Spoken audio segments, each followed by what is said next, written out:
Welcome to our first class of social studies. This is a totally new subject for you. So you will start studying the subject from the very beginning. Okay? Today we are going to start the first chapter, the story of the past. So in the beginning, we will first learn about the family tree. Look at page number 10. The box is given before starting the chapter. Find out about your family. And you will have to copy the entire paragraph in your notebook, and then you will do the fill in the blanks part. Okay, you can take help from your mother or from your father. They will help you regarding the names and regarding the place and regarding the dates also. So you will do this one. For your convenience, I am giving this family tree so that you can understand what is a family tree. Family tree means you, then your parents, then your grandparents, their name, and generation after generation, you are making a format of it. That is called family tree. It is like a tree. Branch after branch, you are making it. Okay?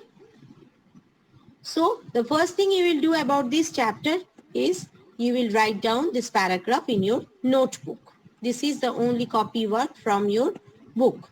And after the chapter, I will give you some more copy work. Okay?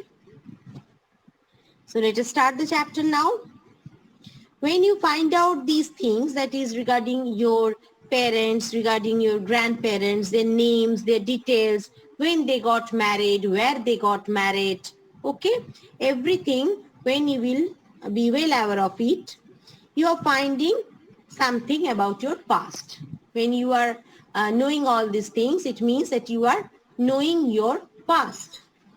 When you look at old photographs of your family, I'm sure all of you have family albums where you can see the old photographs of your family, of your grandparents, of your parents, or even of your cousins, uncle, aunt, everybody, isn't it? So that family album used to contain a lot of old photographs. When you are watching those photographs, when you are discussing about the photographs, when you are enjoying those family albums, you are actually looking at the past. Okay? Now, there is a question. Did you look at old family photos? What did you see? Do you think we should keep these photographs safely? And if yes, why? So we should always keep these photographs safely because they are the proofs from which we can know about our past. Okay, so that is the main use of your family album or photographs. So we will have to preserve them with great care, and time to time we will see them, we will enjoy them, we will talk about them. Okay, and in that way we will enjoy our past and our family life also. Okay, now let us move to page number 11. The first thing that you will learn in this page is what is history.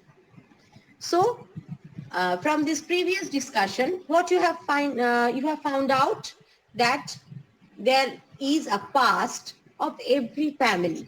So it means every family has a history of its own, right? The history of your family contains the details of your parents, your grandparents, even those generations before them also. So when you find out about past events in your family or look at your old family pictures, you are learning your family history. So history tells us about the past. All people have a history. Places like buildings, cities, countries, they also have a history. So what we will learn from the history? Point by point, if we will discuss that, we learn the events that happened in the past to people and to places. Number two, why the events of the past happened. What is the reason behind the events of the past? And number three, about the famous people and also about the lifestyle or details of the ordinary people, how they led their life, how they lived in the past days. Everything we will come to know after reading history. Okay, so these are the main points that we will learn from history. When we learn about the past in this way, we are learning the history. So I hope all of you got an idea what history is. Okay, so history is having a direct connection to the past. Now, the question is, why do we learn history? There are many reasons why we learn history. Learning about the past is no doubt very interesting. For example, history tells us that earlier there was no internet. Okay, so in the process of communication, there was no internet facility in earlier days. So people used to write down letters to each other on paper. Whenever there was any message that they wanted to convey to some other, maybe it is their relative or maybe it is their friend, okay, what they used to do? They used to write down those letters on paper.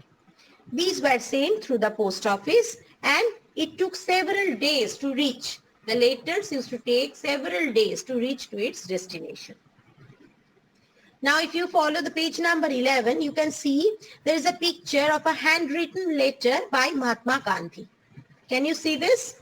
Okay. So in those days, they used to write letters and those letters are preserved with great care so that we can see these things. Right. Now let us come to the next point. History helps us to understand how people of earlier times lived, their lifestyle. What was the way in which they led their life?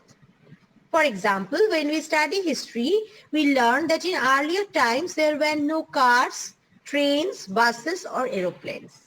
So the transport mode was totally different. There was no facility of bus, train, car or even aeroplane.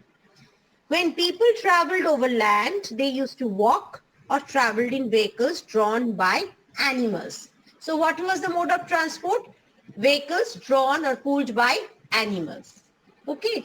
Otherwise, they had to walk. Let us move to page number 12. The third point. History tells us or helps us to understand many things in our world today. For example, when we study history, we learn why do we celebrate August 15 or 26th January, like our Independence Day and Republic Day.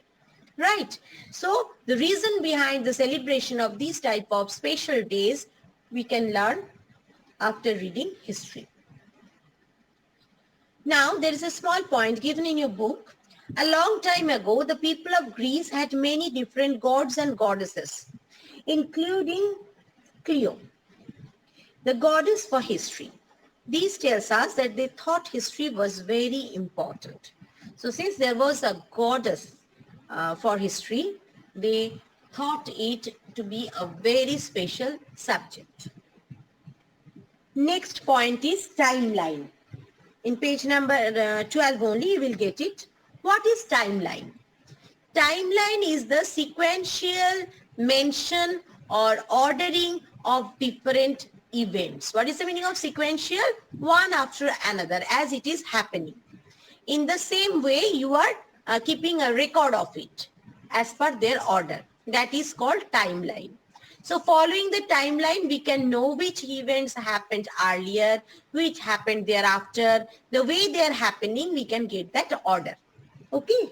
When you learned about events that had happened in your family, you also learned when they happened. Right. In the same way, when we learn about events in history, we learn when they happened. Earlier, you learned that a timeline is useful because it tells us the order in which the events happened. From a timeline, we can know that. Like the example is given that I have given here also in your link. In 1869, Mahatma Gandhi was born. In 1947, India got its independence. In 1950, India becomes a republic. In 1975, India launches its first satellite, Aryabhatta. In 2013, India sends a space mission to the planet Mars. So if you are following these details or ordering of the events, you will come to know how they are happening one after another. From this timeline, we can say that Mahatma Gandhi, one of the main leaders of India's struggle for freedom, was born many years before India became independent. In fact, he was an old person of 78 years when India became free. We also learned that India's first satellite launch and then the space mission to Mars happened several years after India's independence. Right, because India got independence in 1947 and the first launching of satellite was in the year 1975. And then space mission to Mars, it was in 2013. So it was a long gap. It took several years for India to achieve this type of development. We are able to tell that after independence, India's space missions got better and better. We developed and developed. Now that is why timelines are very important for studying history, because they will give you a guideline which events are happening when. You will get that guideline. Okay. Now we will discuss the periods of history. Time is continuous. We know that it is moving on, flowing on and on. But people have divided it into days, months and years. That is the mark we have made. Like time, history is also continuous. So two things are continuous we are coming to know from this chapter. One is time, one is history. Some historians, who are the historians? Historians are the people who study history. They think that it is easy to understand if the events are happening through a period. If we mark the period or the history is divided into period, it will be easy for the people who are reading for them to understand. Got it? These are very long stretches of time that lasted for many hundreds of years. So the periods they are marking, that is not a very short span. It's a long stretch of time and it is consisted of so many hundreds of years. Okay, so periods lasted for many hundreds of years. The periods into which historians divide the study of history, that is divided into three parts. The first part is the very old time or ancient period. The second part is the middle period or medieval period. And the third part is the more recent period or modern period. So the entire timing is divided into three parts. Okay, ancient period, medieval period and modern period.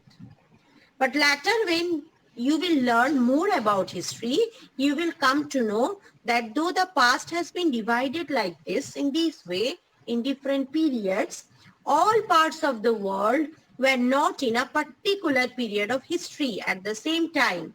Things happened in different period in different countries. You cannot divide it in that way, that all the countries are following the same timeline or the same period. No, the things are happening in different time in different countries. Okay, so that's all about this chapter. In this video, in this presentation, I have detailed about the fill in the blanks, about the true false and match the following. So let us move to that. The first one is fill in the blanks. What is the first one? When we look at old family photographs, we are looking at the, what will be the answer? We are looking at the past.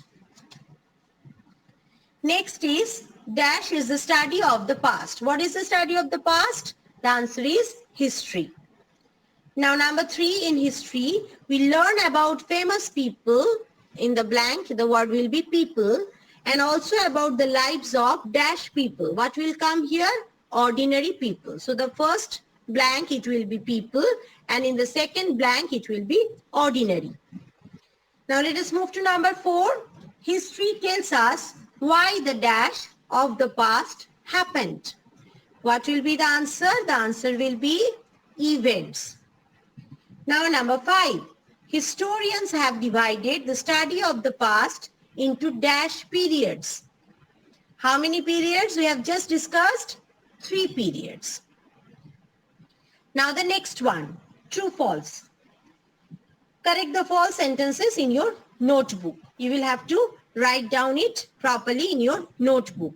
But here you will not do this one in your notebook. Though it is written here, you will do all these 3 questions in your book only. Whatever I have given as answers and fill in the blanks, only those things you will do in your copy. But these three will be only done in your book. Is it clear to all? Please maintain this thing. The first one in true false, in history we learn about what is happening these days. Do we learn what is happening these days? No. We learn the reason behind the happenings of these days. So the answer will be false. The first one will be false. Number two, history tells us when and why things happened. Right? We have come to know about our past days. So the answer is true. Number three, families do not have a history. We have just learned that all families have a history, and that is called his family history. So the answer is false.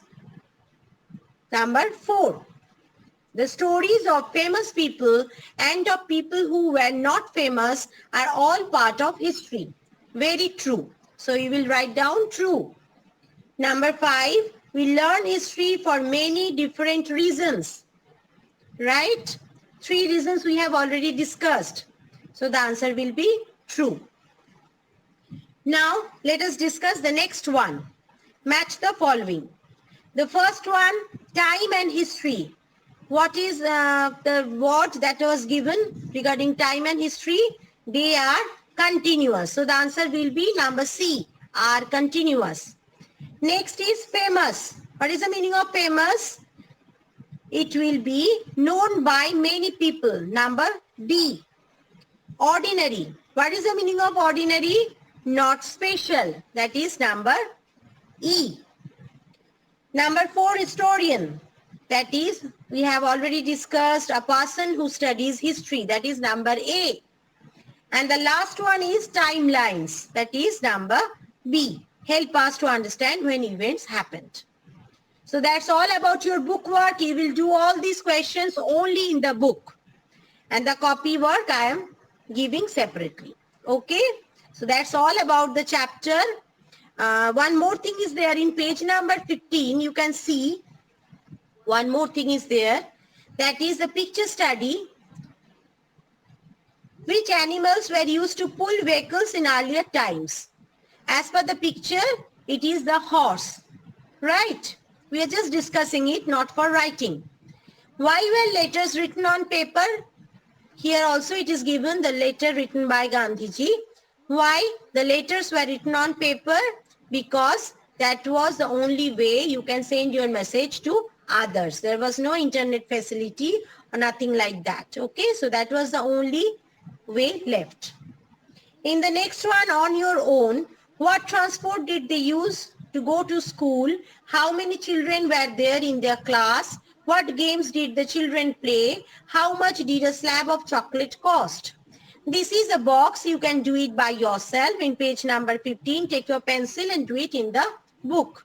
You can ask your grandparents or you can ask your parents. They can tell you which transport they used while going to the school and what was the number of children that were present in their class and what type of games they used to play and what was the price of a slab of chocolate that time. You will ask your grandparents and write that in grandparents' time, and you will ask your parents and write that in your parents' time. And then you will write about your own, how you go to school, how many children are there in your class, and what type of games you like to play, and then again, what is the price of a chocolate slab.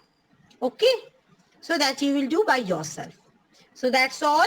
Nothing is left for this chapter. But read the chapter thoroughly. Okay? Take care and bye.